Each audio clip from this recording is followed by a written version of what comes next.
Em meio ao caos que temos acompanhado no Rio Grande do Sul, com as enchentes e alagamentos sem precedentes, hoje venho trazer um relato impactante, onde um homem foi avisado por Deus antes da tragédia que iria morrer. Veja o relato da filha dele.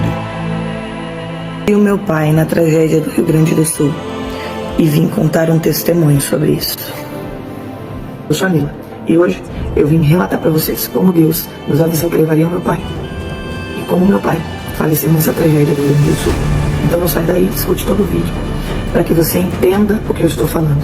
Não tente adivinhar, não tente supor nada e não tente achar que é loucura da minha cabeça, porque não é, foi real e eu quero compartilhar isso com vocês. No dia 28 de abril, que foi no domingo, foi o último dia que eu vi meu pai. Na terça, dia 30, ele faleceu às 8h30 da noite, com o desmoronamento que ocasionou por causa dessas chuvas no Rio Grande do Sul. Um pouco antes, meu pai vinha aqui em casa sempre cedinho, 7 horas da manhã ele já estava aqui. Ele vinha, ele trazia a Bíblia dele, e eu quero que vocês frisem bem essa parte.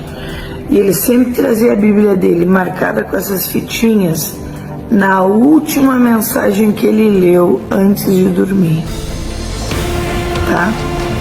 Pra gente conversar sobre isso. Meu pai é evangélico desde 1994 ou 96, não tenho bem certeza.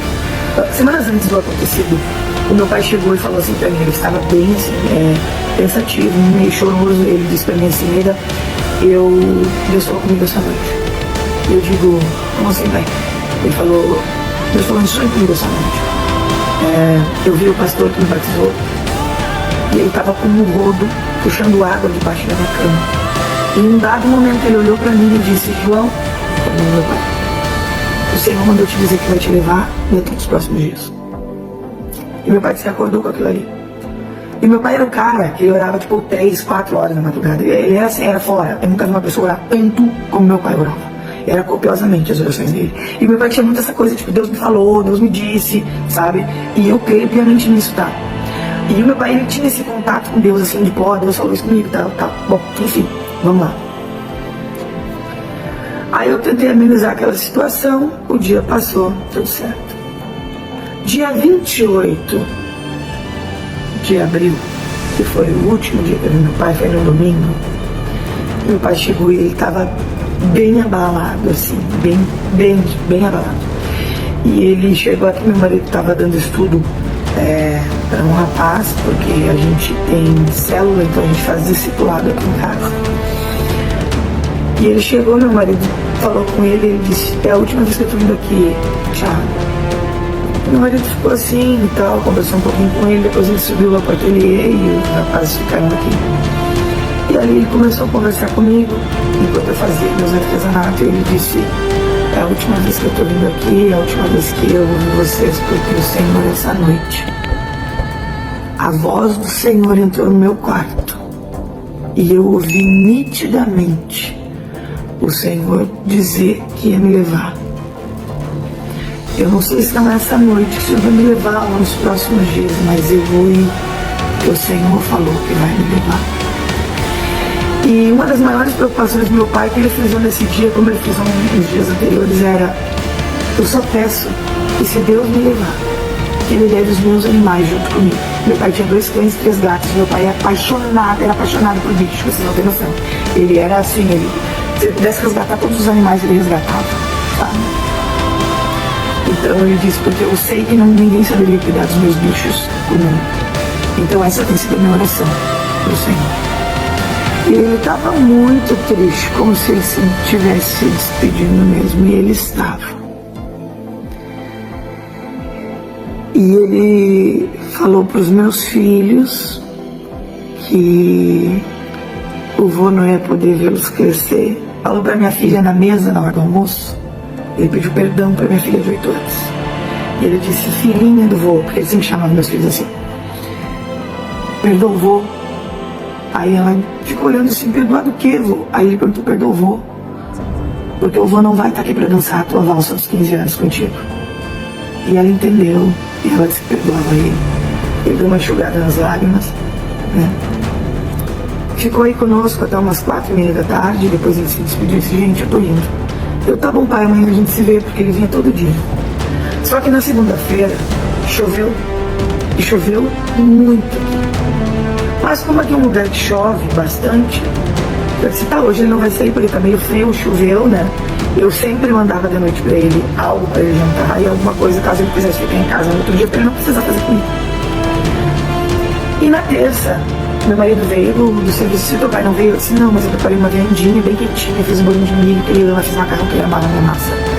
E eu disse, leva ele pra ele, meu marido disse, sim, eu vou levar ele, já comprei uma vitamina pra ele, porque ele estava se sentindo meio fraco, vamos levar pra ele. Meu marido chegou lá, entregou pro pai, disse, amanhã, seu João, que seria feriado na quarta-feira, eu venho lhe pegar perto das 9, o senhor não precisa acordar tão cedo, pro senhor ir passar com nós, tá? Tá bom, combinado tudo. Beleza. Agora eu quero abrir um parênteses nisso aí. Nesse dia, na terça-feira, foi um dia muito diferente para mim. Eu acordei com um sentido diferente no meu coração, como se eu já soubesse que algo ia acontecer. E eu estava desinquieta com aquilo. Ao decorrer do dia, eu ouvi 2 pregações que falavam sobre luto, mas uma em específico mexeu muito comigo e eu gostaria de compartilhar isso com vocês. A pregação da pastora, missionária, não sei, Helena Raquel, no Judeu Missionário, tá? Ela pregou essa passagem na sexta-feira, só que eu só assisti na terça. E você assista, e você vai entender o que eu tô falando. Sobre isso, eu não tava entendendo o que ela tá falando com aquilo ali, sobre luto, sobre não mostrar assim no luto, fazer, sabe, coisas. É muito forte essa mensagem, eu gostaria muito que você assistisse, tá? Procure lá. E aquele dia foi assim, meio esquisito.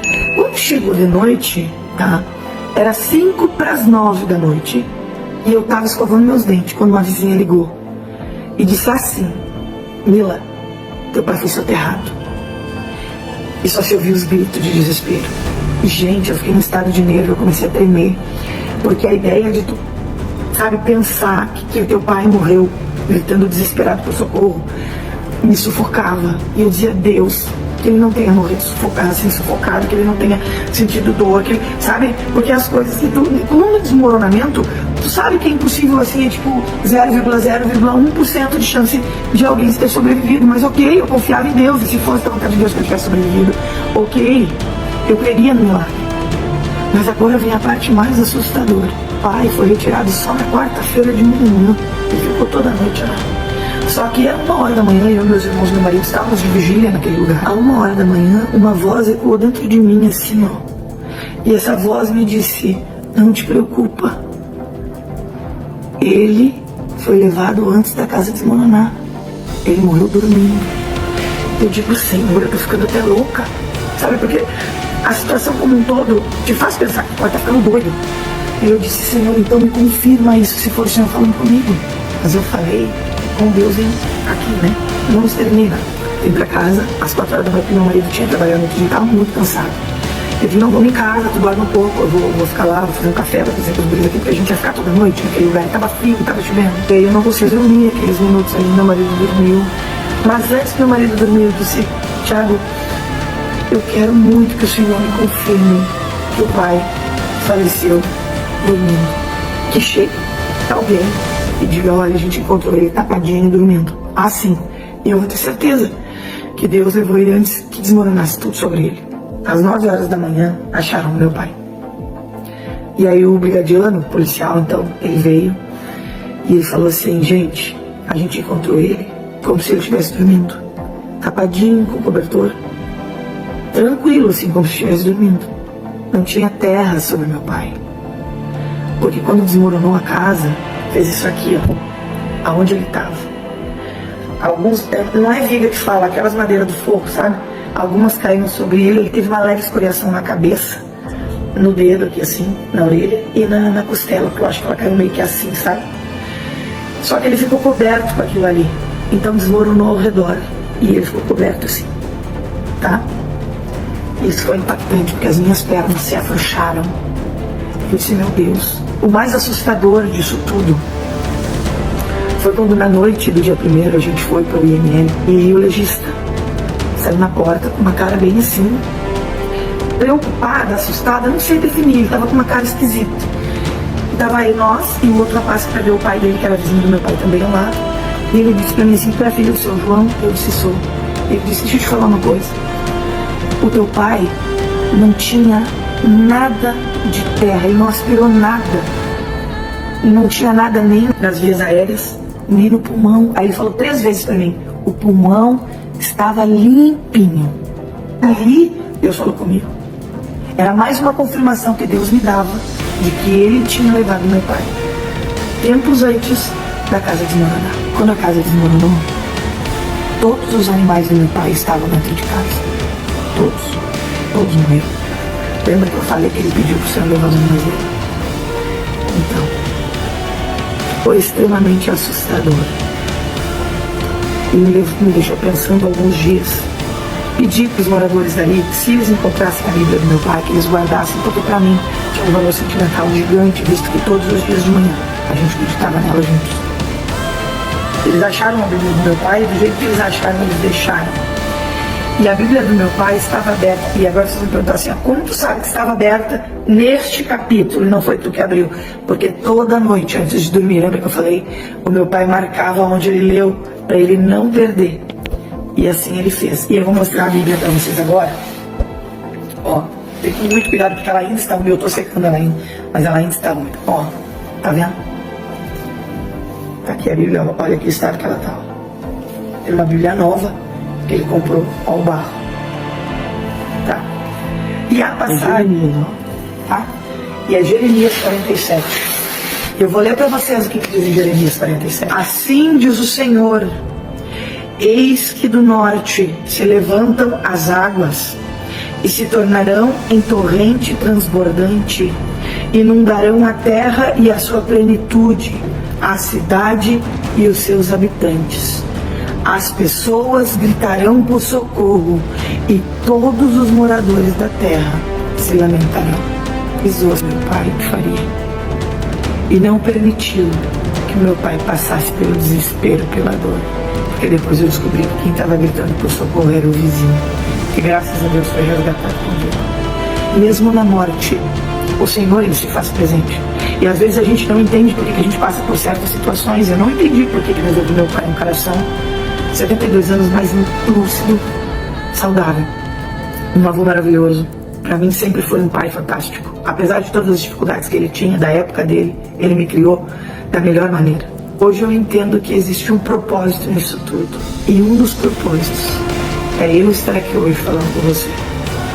O Senhor, ele tem nos alertado que a vinda dele está muito próxima. E nós, talvez agarrados a coisas materiais, ocupados com a nossa vida cotidiana, com a nossa rotina, que muitas vezes nos afasta de Deus. Nós que muitas vezes esquecemos hoje de ler a palavra de Deus e trocamos por um celular para poder assistir vídeo, para poder ouvir uma música. Mas deixa eu te falar uma coisa: volta de Cristo real. E você que não conhece, que não entende, pode rir de mim, não tem problema. Eu sei que eu vivi. E eu sei que a vinda de Jesus é real. E eu quero dizer para você, eu não sei a quantas pessoas esse vídeo vai chegar, mas eu quero te dizer: organiza o teu altar, arruma o que tem que ser arrumado, porque o Senhor está levando muito dos seus. E muitas pessoas estão perecendo. Se agarrem com Deus, porque dias difíceis estão chegando sobre nós. E se não for o Senhor conosco, nós não sobreviveremos. Se agarre com Deus, para que quando Ele vier te buscar, você esteja pronto. A gente nunca sabe, hoje a gente está aqui, amanhã a gente pode não acordar. E aí? O que você tem guardado para o Senhor? Pense nisso. Se agarre com Deus. Vai ser a hora. E é esse o relato da morte do meu pai e o testemunho de como Deus avisou a nós que Ele vai. Guerreiros, este foi o relato da própria filha. Isso apenas nos mostra que é Deus que rege todas as coisas. Todo poder foi dado no céu e também na terra. Espero que este vídeo edifique a tua alma. Agora deixa o seu like, se inscreva no canal e ative o sininho das notificações. Deus te abençoe.